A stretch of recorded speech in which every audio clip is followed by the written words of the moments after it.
What's up, fam? It's Brian Castrillo.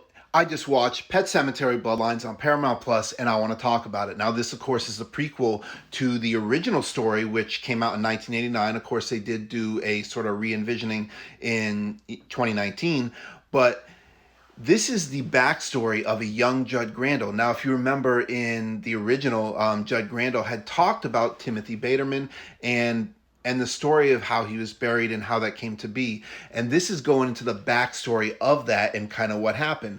Now, of course, the original Pet Sematary was written by my personal favorite author, Stephen King, and also, in my opinion, I believe that Pet Sematary is one of two of his books that had the best adaptation to movies. Now, I always enjoy all of his stories because I just think he has a great way of character development and kind of just telling stories that you want to listen to.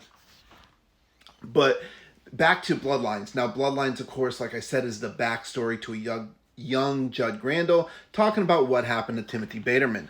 Now, it is going to be kind of hard to recreate how spooky and scary that was from the original 1989. I don't think that can be replicated. But this story did have its moments. There were some creepy moments. There were a couple jump scares. But overall, I think this did a good job of telling the story of Timothy Baterman. Was it as scary or kind of as creepy as the original? Nowhere close. But the story was pretty good. And I think what this did is it kind of helped build the universe of what Pet Sematary is. And I think if they wanted to, they could probably do a sequel, which I think would be perfect, and kind of go forth within this universe. But this movie has a very familiar face to me, which of course is David Duchovny. He played Agent Mulder from X-Files, which is one of my favorite shows of all time.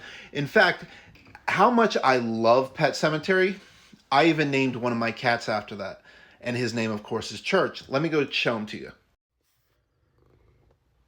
Well, here's Church. Say hello to Church, everybody. Come back over here. Here, buddy. I know.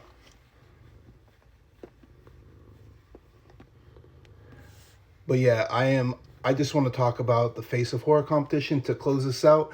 I am number one. If you guys could go to my link in bio and vote for me, I would appreciate it. I love you guys as always. Thank you for watching.